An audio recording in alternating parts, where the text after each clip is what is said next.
¿Qué tal amigos? ¿Cómo están? Mi nombre es Luis García y les voy a leer relatos y experiencias cercanas a la muerte.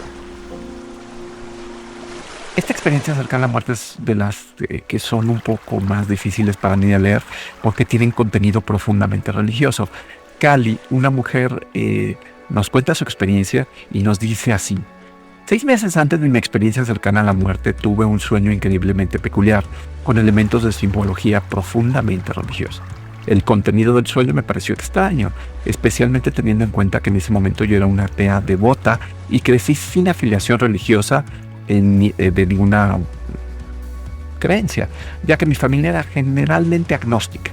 Cuando experimenté mi experiencia cercana a la muerte, de repente me di cuenta de la naturaleza de ese sueño como una especie de premonición.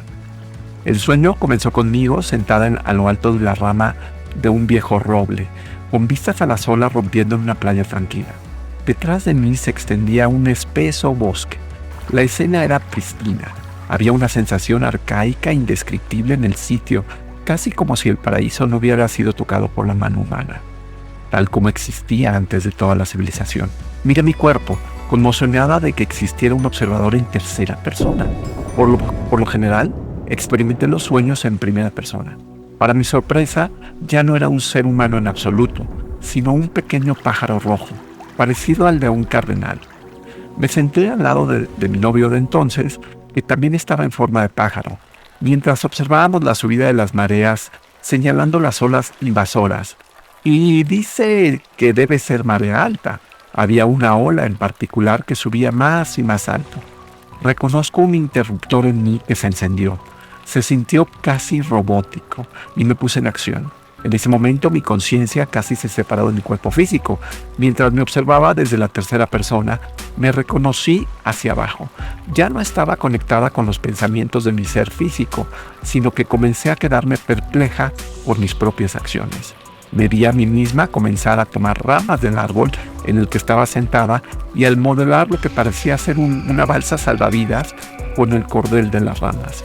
Comprendí entonces que no se trataba de una marea cualquiera, sino que se acercaba a un tsunami. Cuando comencé este intento instintivo de supervivencia, mi novio se esforzaba por saber qué estaba haciendo y por qué lo estaba haciendo.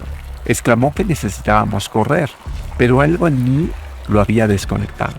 En el último momento, cuando el tsunami se estrelló contra la orilla, me subí a mí y a mi novio a la balsa. La ola engulló todo a su paso. De repente nos vimos rodeados por una vista de 360 grados de nada más que la intensidad del océano. Comencé a remar en la balsa con un feroz sentido de urgencia que me dejó perpleja a mí y a mi novio. Continuó suplicando una explicación que yo seguía ignorando. A su alrededor se respiraba el azul de las profundidades marinas y el cielo despejado. De repente, a través de mi ferviente remo, la balsa chocó contra una pared. Empezó a darse cuenta de que la escena que tengo frente a mí fue pintada en la pared. Era casi idéntica a la escena del show del Truman Show, ¿se acuerdan de esa película?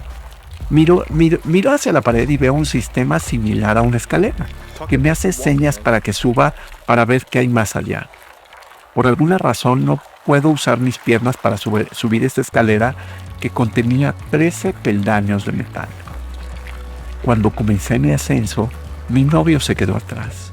El ascenso fue increíblemente difícil porque solo pude usar mis brazos para subir la escalera. Pero con cada escalón que subía, mi peso comenzaba a ser más y más ligero, a medida que mi cuerpo comenzaba a transformarse en una figura humana. En los últimos peldaños, me sentí casi ingrávida, prácticamente flotando sobre la cima del acantilado. Cuando llegué a la cima, una luz blanca brillante lo impregnaba todo hasta donde alcanzaba la vista, distorsionando aún más el paisaje por una espesa niebla. La luz era cegadora, pero no dolorosa. Obstruía mi visión de cualquier cosa más allá de 10 o 15 metros. El único objeto visible era un enrejado elíptico, adornado con hermosas rosas blancas. Mi conciencia regresó a mi cuerpo físico y mi punto de vista volvió a la primera persona. Soñaba naturalmente y me sentía llamada a caminar hacia el enrejado, a descubrir lo que había más allá de la niebla. Comencé a acercarme a la estructura y después de dar unos pasos, una figura apareció de más allá de la niebla y se acercó a mí por mi derecha. El hombre mayor medía apenas unos 76 metros. Vestía una larga túnica roja y llevaba un bastón de madera en la mano derecha. Su barba era larga y blanca. Caminó con gracia hacia mí, impidiéndome acercarme al enrejado colocando su bastón en mi pecho. Lo miré con curiosidad, preguntándome por qué me detenía. Me respondió con 4 palabras sencillas que se me han quedado grabadas. Todavía no estás preparada. Confundida, le pregunté a qué se refería. De nuevo me dijo, todavía no estás lista. Luego se dio vuelta y desapareció por donde había venido. En ese momento mi novio se lanzó hacia arriba y por el precipicio. Aparentemente no experimentó la ingravidez que yo tuve durante mi ascenso. Vislumbró por última vez al hombre antes de que desapareciera a través de la niebla. Vislumbré por última vez al hombre antes de que desapareciera a través de la niebla. Me preguntó quién era el caballero. Le respondí que no sabía. Hizo un gesto hacia el enrejado, preguntándome por qué no había seguido el camino más allá. Le dije que no podía cruzar el umbral. Me preguntó por qué. Le dije que el hombre me había dicho que aún no estaba lista. Entonces desperté del sueño. Cuando desperté estaba increíblemente perpleja, especialmente considerando mi falta de religiosidad con el contexto del sueño en ese sueño. No había duda de que el caballero que apareció ante mi figura era una figura divina, independientemente de si yo era creyente o no. Esa observación era inequívoca. Además, parecía haber aspectos de mi sueño que se sentían profundamente simbólicos, a pesar de mi falta de familiaridad con los contextos religiosos. Ese sueño difería en intensidad de los demás y se sentía visceralmente real en muchos aspectos. Sin embargo, no tenía ninguna inclinación en cuanto a la relevancia de esta información o lo que podría haber significado la afirmación de la figura de aún no estás lista, y así dejé a un lado ese sueño, incapaz de discernir su significado. 6 meses después todo cobró sentido.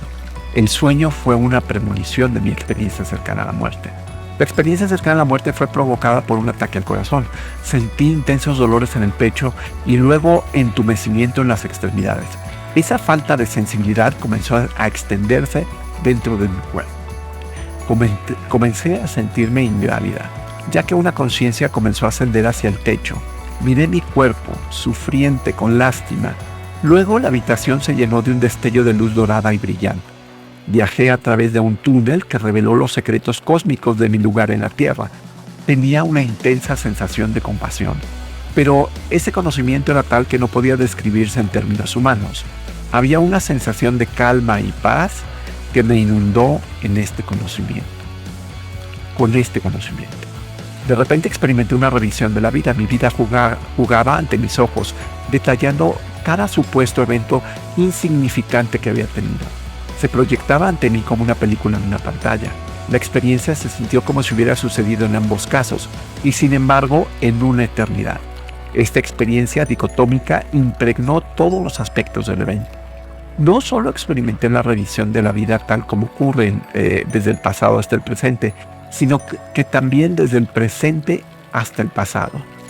Vi cada evento desde una perspectiva en tercera persona, pero también volví a experimentar los eventos tal como sucedieron en tiempo real.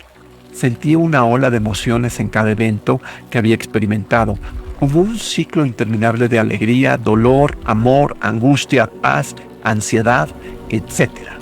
La parte más impactante de esta experiencia fue revivir mis momentos más traumáticos, en los que fui herida emocionalmente por otra persona. Durante estos eventos no solo sentí cada emoción que había experimentado en ese momento, sino también cada emoción que la persona que me infligía dolor estaba experimentando. No solo eso, sino que también sentí todas las emociones que la otra persona había experimentado en su vida hacia ese momento. Eso fue increíblemente esclarecedor para mí y me proporcionó un gran sentido de empatía y perdón por el daño más atroz que he sentido. No era como si tuviera un sentido de las circunstancias exactas de su pasado o un sentido omnisciente de su historia específica que pudiera llevarme como un conocimiento imposible después de esta experiencia. Pero tenía un mayor sentido de conocimiento y comprensión de su estado emocional que los llevó a estas horribles acciones. También entendí cómo mis acciones podían tener consecuencias emocionales involuntarias en los demás. Entendí cómo podía ser concebido como un enemigo en la historia de otra persona. Todo cobró sentido en esos momentos. Las lecciones indescriptibles que aprendí en esos eventos me dieron una sensación ilimitada de paz, de comprensión y empatía. Sabía sin lugar a dudas que todo sucede por una razón y además que todo tenía que desarrollarse de la manera en que pasó. Cuando regresé de esta experiencia, nunca dejé de lado los sentimientos indescriptibles de conocimiento y lecciones que aprendí. También entendí finalmente que la figura de mi sueño quería decir lo que quería decir cuando me dejó, que aún no estaba lista. Como saben, estas experiencias cercanas a la muerte las leemos del Near Death Experience Research Foundation. En su sitio web encontrarán también preguntas y respuestas de un cuestionario que ayudan a aclarar un poco mejor estas experiencias. No las leo aquí porque son muy largas y también un poco difíciles de ver. Pero si te gustan estas cosas tanto como a mí, dale like, únete al canal y así me ayudarás y también podrás enterarte pues, cuando lleguen las nuevas experiencias. Te leo en la próxima. Nos vemos en la próxima. Gracias. A vivir un sueño nuestro, aunque no sea fácil, no siempre